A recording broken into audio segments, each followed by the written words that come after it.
When a TV cameraman came up to me and asked me some questions, I told him right off the bat, I said, I'm really glad to be home, I'm proud of my service, but I am against the war in Iraq. And I know that some family members and some friends weren't pleased that I said that. They thought it was maybe inappropriate at that time. But if every soldier comes home and they just say that they're glad to be home, then no one's going to know the truth about what's going on in Iraq.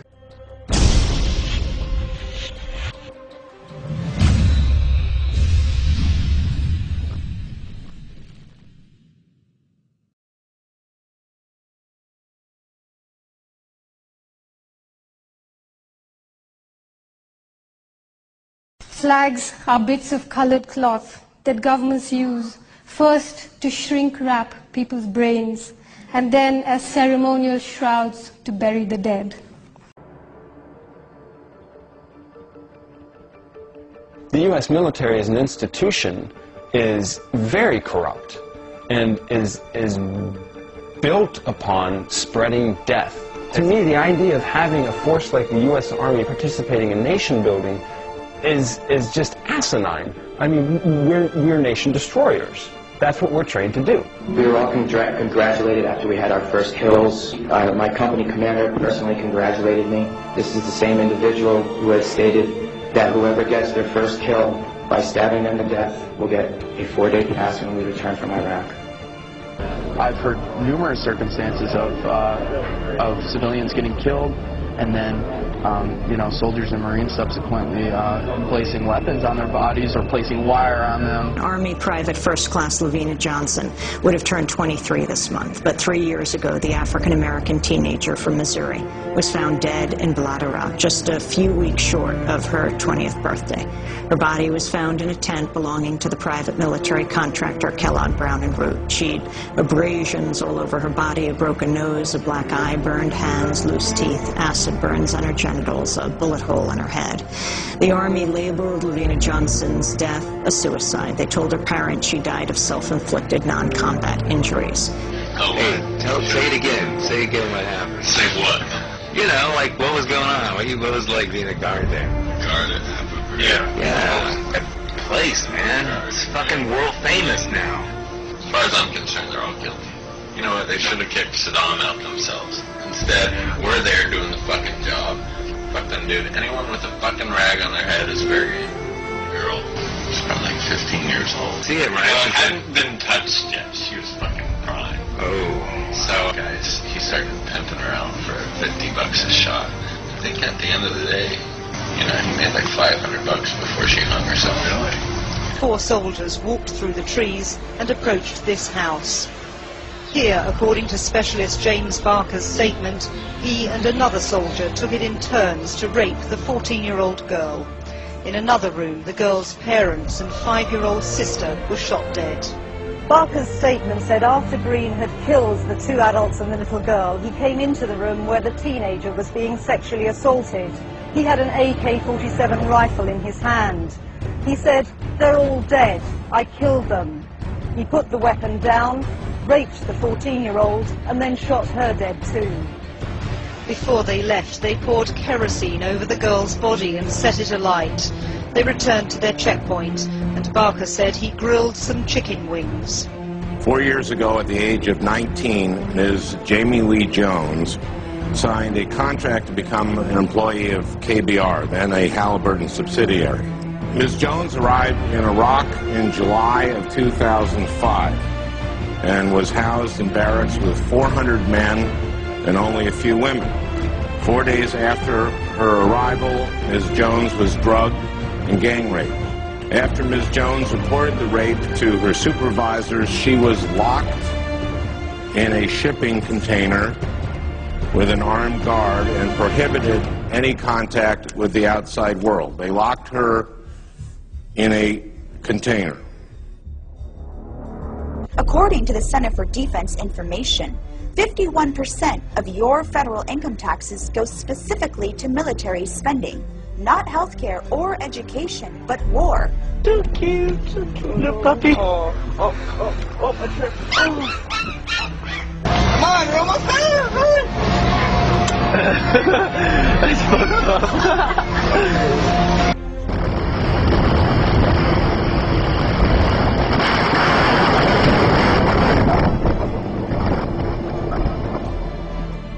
Why was her child, one of an increasing number born with deformities since the war, like this?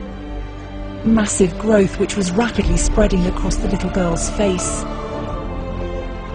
Case after case of differing deformities without any real explanation, except their parents' suspicions that the deformities were caused by chemicals such as white phosphorus used by the Americans during the war.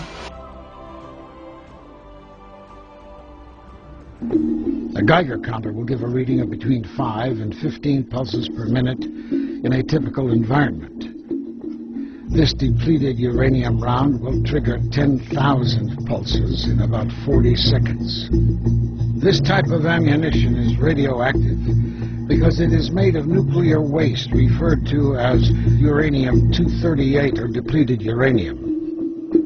This material is left over from the processing of uranium-234 used for atomic bombs and uranium-235 used in nuclear power plants. Uranium-238 remains radioactive for 4.5 billion years, and its toxicity reveals itself as soon as particles are inhaled or ingested. Cancer and birth defects are the most common side effects.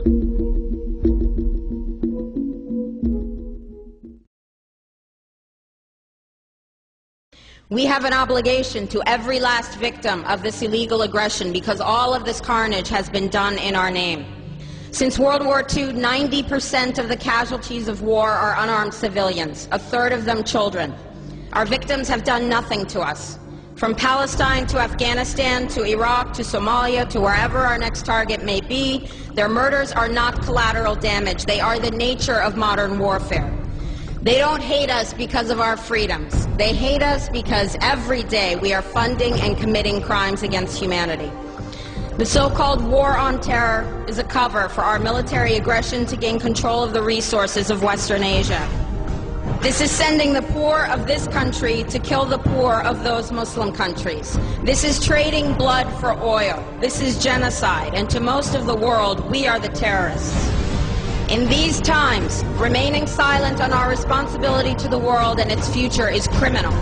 And in light of our complicity in the supreme crimes against humanity in Iraq and Afghanistan, and ongoing violations of the UN Charter and international law, how dare any American criticize the actions of legitimate resistance to illegal occupation? Our so-called enemies in Afghanistan, Iraq, Palestine, our other colonies around the world, and our inner cities here at home are struggling against the oppressive hand of empire, demanding respect for their humanity. They are labeled insurgents or terrorists for resisting rape and pillage by the white establishment, but they are our brothers and sisters in the struggle for justice. The civilians at the other end of our weapons don't have a choice, but American soldiers have choices. And while there may have been some doubt 5 years ago, today we know the truth. Our soldiers don't sacrifice for duty, honor, country. They sacrifice for Kellogg, Brown, and Root. They don't fight for America, they fight for their lives and their buddies beside them because we put them in a war zone. They're not defending our freedoms. They're laying the foundation for 14 permanent military bases to defend the freedoms of ExxonMobil and British Petroleum. They're not establishing democracy. They're establishing the basis for an economic occupation to continue after the military occupation has ended. Iraqi society today, thanks to American help, is defined by house raids, death squads, checkpoints, detentions, curfews, blood in the streets, and constant violence. We must dare to speak out in support of the Iraqi people who resist and endure the horrific existence we brought upon them through our bloodthirsty imperial crusade.